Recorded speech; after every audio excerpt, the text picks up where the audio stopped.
চিন্ময় প্রভু যাকে মানে কোনো কারণবশত তাকে গ্রেফতার করা হয়েছে এবং এখনো পর্যন্ত তাকে যে সমস্ত আইনজীবীরা তার হয়ে দাঁড়ানোর চেষ্টা করেছেন বা দাঁড়িয়েছিলেন তাদের বাড়ি পর্যন্ত ভাঙচুর করেছে, তাদের উপরে অত্যাচার করা শুরু হয়েছে। তাই আমরা চিন্ময় প্রভুর নিঃশর্ত মুক্তি চাইছি, কারণ কি কারণে তাকে অ্যারেস্ট করা হয়েছে তারও কোনো সুনির্দিষ্ট কারণ জানা যাচ্ছে না। তাই আমরা সমস্ত হিন্দু, শুধু ভারতবর্ষ না, দুনিয়ার যে কোনো প্রান্তে সমস্ত হিন্দুরা আমরা এর প্রতিবাদে আজকে রাস্তায় নেমেছি এবং চিন্ময় প্রভুর निঃशर्त मुक्ति चाहिए हम लोग अति सत्तर मुक्ति हिंदू उसके ऊपर जो अत्याचार चल रहे हैं, कल चिन्मय महाराज को, आज हिरणमय महाराज को, एक के बाद एक महाराज को जो निर्विचार अत्याचार कर रहा है, वो जो हिंदू लोग आज लड़ रहा है अपनी तरह, वो लोग भय में है, भीत है। इसलिए हम लोग आज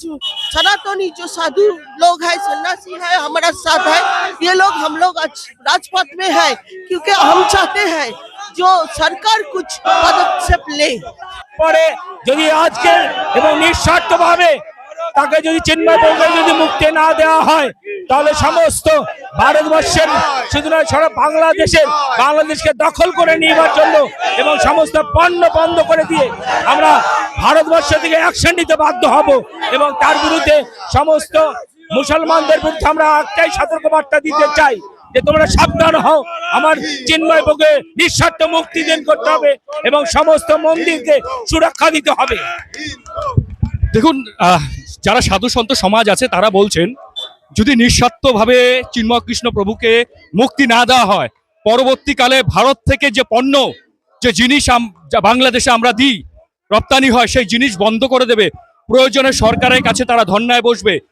এরকম বিভিন্ন ধরনের কথা যারা সাধু সন্ত সমাজ তারা বলছে। তার কারণ তারা চাইছে নিঃস্বার্থভাবে চিন্ময় কৃষ্ণ প্রভুর মুক্তি দেওয়া হোক, কিন্তু এখনো পর্যন্ত বাংলাদেশ সরকারের সদর্থক কোনো ভূমিকা দেখা যাচ্ছে না। আমি বাপি মিস্ত্রি, পশ্চিমবঙ্গ ক্রেটলি মিডিয়া।